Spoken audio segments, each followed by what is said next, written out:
बिस्मिल्लाहिर्रहमानिर्रहीम अस्सलाम वालेकुम guys, welcome back to another video. So अभी तक हमने डॉकर सेक्शन के अंदर बहुत सारी बातें देख ली। हमने देखा कि डॉकर कंपोज क्या है, किस तरह काम करता है हमें और हमें इसकी ज़रूरत क्यों पेश आती है। लेकिन आज के सेक्शन के अंदर आपको बताने जा रहा हूँ कि एक्चुअली के अंदर डॉकर किस तरह फाइंड करता है डॉकर कंपोज फाइल को।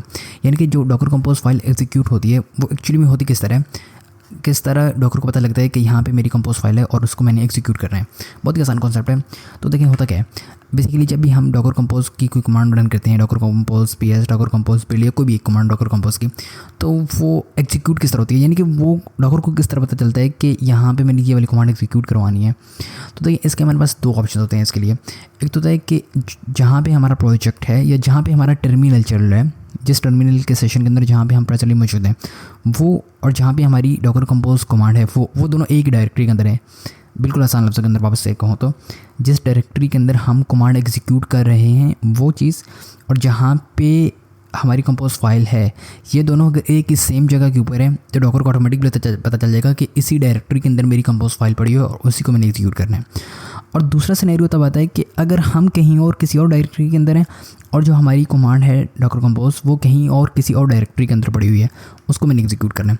तो ये किस तरह होता है, दोनों तरीके देखते हैं। लेकिन सबसे पहले मैं आपको बताता हूँ कि अगर सेम DIR के अंदर है, सेम डायरेक्टरी के अंदर है, तो उसको वो किस तरह एग्जीक्यूट करते हैं, जो बहुत सिंपल है, हम अभी तक देखते हुए आ रहे थे। देखिए मैं आपको समझाता हूँ। सबसे पहले हम सेम डायरेक्टरी के ऊपर बात करते हैं, फिर डिफरेंट डायरेक्टरी के ऊपर बात करते हैं।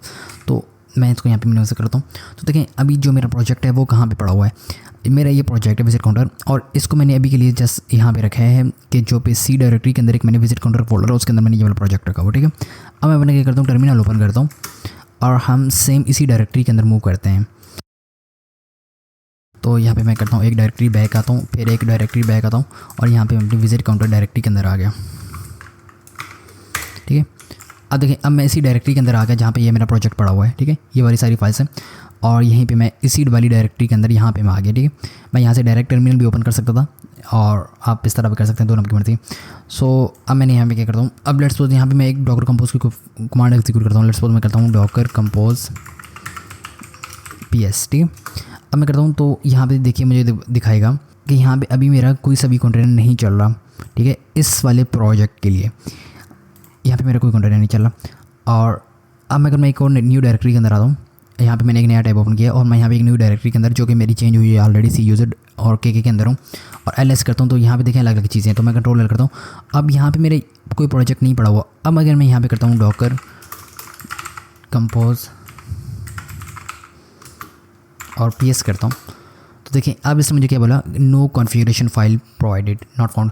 यानी कि जो डॉकर कंपोज है वो बेसिकली क्या करता है, वो देखते हैं कि जिस डायरेक्टरी के अंदर हम कमांड एग्जीक्यूट कर रहे हैं, इस डायरेक्टरी के अंदर या फिर इस वाली डायरेक्टरी के अंदर, तो वो सबसे पहले देखता है कि डॉकर कंपोज की फ़ाइल है या नहीं है। अगर तो उसे डॉकर कंपोज की फ़ाइल मिल जाती है तो वो कमांड एग्जीक्यूट कर देता है, और अगर कमांड नहीं, उसको फ़ाइल नहीं मिलती डॉकर कंपोज की, तो वो ये वाला एरर थ्रो कर देता है कि मुझे ये वाली फ़ाइल नहीं मिली। तो इसका हल क्या है।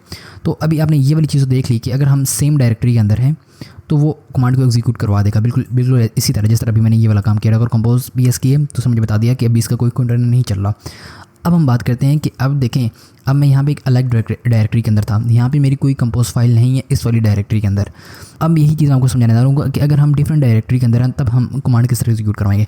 तो देखिए उसके लिए हमारे पास दो तरह के रास्ते हैं। एक तो ये है कि हम -F का फ्लैग का यूज़ करके उसको पाथ बता दें कि हमारी डॉकर की फ़ाइल यहाँ, डॉकर कंपोज की फ़ाइल यहाँ पर पड़ी हुई है, या फिर हम इन्वायरमेंट वेरिएबल का यूज़ करें। तो हम दोनों को देख लेते हैं। अगर मैं -F फ्लैग के ऊपर आऊँ तो इसकी कमांड कुछ इस तरह है, डॉकर कंपोज -F, फिर आपने पाथ बताना है कि आपकी डॉकर कंपोज की फ़ाइल कहाँ पे पड़ी हुई है .yaml, और फिर यहाँ पे इसके आगे आपने जो भी कमांड एग्जीक्यूट करवानी है। ठीक है, मैंने यहाँ पे इसको यहाँ पे कर देता हूँ। ठीक है, यानी कि जो वाली कमांड आपने एग्जीक्यूट करवाना है वो एट द एंड आ जाएगी। तो अब हम इसी को चीज़ को देखते हुए करते हैं। अब मैं अलग डायरेक्टरी के अंदर हूँ, यहाँ पे मेरी कोई कंपोज फाइल नहीं है। तो अब अगर यहाँ पे मैंने डॉकर कंपोज की ये वाली फ़ाइल एग्जीक्यूट करवानी है, जो कि यहाँ पे है मेरे पास ये वाली, तो उसको मैं किस तरह कर सकता हूँ वो देखते हैं। तो मैंने आपको कमांड क्या बताई, डॉकर कंपोज, आप इस तरह भी कर लें, और आपने -F का फ्लैग का यूज़ करना है, और अब आपने पाथ बताना है कि कहाँ पे आपकी वो फाइल पड़ी हुई है। तो लेट्स सपोज मैं यहाँ पे इस पाथ को कॉपी करता हूँ, यहाँ पे पेस्ट करता हूँ और इसको मैं चेंज कर लेता हूँ इस तरह यहाँ पे, और यहाँ पे मेरी डॉकर कंपोज की फ़ाइल पड़ी हुई है, डॉकर कंपोज .yaml। ठीक है, और यहाँ पे इससे आगे जो मैंने कमांड एग्जीक्यूट करवानी है, लेट्स सपोज मैं PS की कमांड एग्जीक्यूट करवाता हूँ। अब देखते हैं, तो देखें अब इसने ये वाली मेरी कमांड एग्जीक्यूट करवा दी, हालांकि मैं किसी और डायरेक्टरी के अंदर था।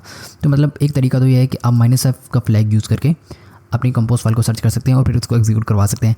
ये कब है, जब आपका टर्मिनल या जहाँ पे आप हैं वो अलग सेशन के अंदर है, अलग जगह के ऊपर है, अलग डायरेक्टरी के अंदर है, और जबकि डॉकर कंपोज की फाइल है वो अलग डायरेक्टरी के अंदर है, तो तब आप ये वाली कमांड एग्जीक्यूट कर सकते हैं। और अगर आप अब देखें, अब आपने हर थोड़ी देर के बाद अगर कोई ना कोई डॉकर कंपोज की कमांड रन करनी है, तो आप तो ऐसा थोड़ी नहीं करेंगे कि हर मरतबा माइनस का फ्लैग का यूज़ करके इतनी बड़ी कमांड लिखेंगे।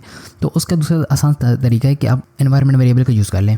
लेकिन एनवायरनमेंट वेरिएबल का आपने याद रखना है कि ये टेम्पोरेरी है। टेम्पोरेरी का क्या मतलब है कि ये जस्ट फॉर द सेशन है। द मोमेंट आपने सेशन क्लोज़ किया, टर्मिनल टैब क्लोज़ किया, तो वो हिस्ट्री भूल जाएगा और आपको वापस से उसको अपडेट करना पड़ेगा। ठीक है, तो लेट्स सपोज हम लिनक्स मैक के ऊपर तो नहीं है, उसके लिए ये कमांड एक्सपोर्ट कंपोज फाइल, फिर आपने पास बताना है।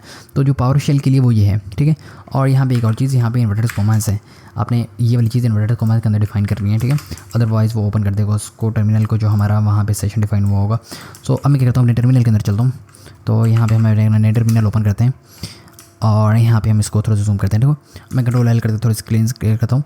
तो देखिए अब मैंने बताया कि पावर शेल के अंदर क्या है। तो सबसे पहले आपने डॉलर साइन डालना है, ठीक है, और यहाँ पे करना है ENV, और अब आपने कंपोज फाइल। अब कंपोज फाइल क्या है, तो बेसिकली ये क्या है, एक एनवायरनमेंट वेरिएबल है। एनवायरनमेंट वेरिएबल क्या होता है, इसके हम पूरा सेक्शन पढ़ेंगे नेक्स्ट सेक्शन के अंदर, तो वहाँ पे मैं आपको तफसील के अंदर बताऊँगा कंपोज फाइल क्या है या एनवायरनमेंट वेरिएबल्स क्या हैं। लेकिन अभी के लिए बस आप इतना याद रखें कि एनवायरनमेंट वेरिएबल्स क्या होते हैं कि जहाँ पे हम की वैल्यूज़ के फॉर्म के अंदर काम कर रहे होते हैं और कुछ बाय डिफ़ॉल्ट हमें एनवायरनमेंट वेरिएबल्स डॉकर की तरफ से मिले हैं। तो ये कंपोज फाइल बाय डिफ़ॉल्ट हमें एनवायरनमेंट वेरिएबल मिला हुआ है, हम इसके अंदर जस्ट वैल्यू पास कर रहे हैं। तो यहाँ पे मैंने क्या करना है, अब पाथ पेस्ट करना है जहाँ पे मेरी ये वाली फाइल डॉकर कंपोज की पड़ी हुई है। तो मैं यहाँ पे आता हूँ और यहाँ मैं पाथ पेस्ट करता हूँ। तो जैसे कि मैंने बताया, आपने इसको क्या करना है, इन्वर्टेड कॉमास के अंदर रखना है। तो मैं यहाँ पे इसको ऐसे कर लेता हूँ और यहाँ पे करता हूँ डॉकर कंपोज डॉट YAML, ठीक है, और इन्वर्टेड कॉमास ऑफ।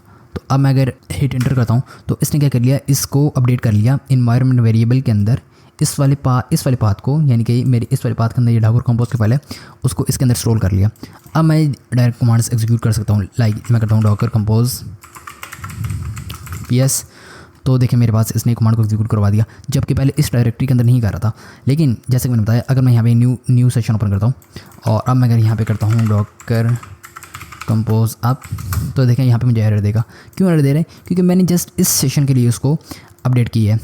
इस टर्मिनल के लिए, इस सेशन के लिए, टर्मिनल इस सेशन के लिए मैंने कंपोज फाइल के वेरिएबल के अंदर इस पाथ को या इस वैल्यू को डिफाइन किया है, किसी और सेशन के लिए नहीं। तो ये हमारे पास कुछ तरीके होते हैं कि अगर सेम डे ये आ रहा है फिर मसला नहीं है, अगर डिफरेंट डे ये आ रहा है तो तब आप या -F का फ्लैग यूज़ कर सकते हैं, या आप पावर शेल के ऊपर काम कर रहे हैं तो ये वाली कमांड है, और अगर लिनक्स से मैक के ऊपर है तो जस्ट एक्सपोर्ट कर सकते हैं उसको।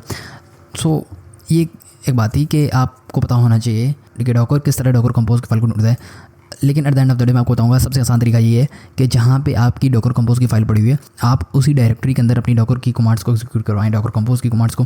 अदरवाइज़ आपको -F का फ्लैग यूज़ करना पड़ेगा, जो कि आई थिंक सो कि हेडेक प्रोसेस है, या फिर टेम्पोरेरीली उसको स्टोर करवाना पड़ेगा एनवायरनमेंट वेरिएबल के अंदर, जो अगेन आई थिंक सो कि it's an headache process. So that's it. So I think so आपको समझ में आ गई होगी। सो इंशाल्लाह मिलते हैं नेक्स्ट वीडियो के अंदर। तब तक के लिए ख्याल रखिएगा अपना भी और आपको चाहने वालों का भी। अल्लाह हाफिज़।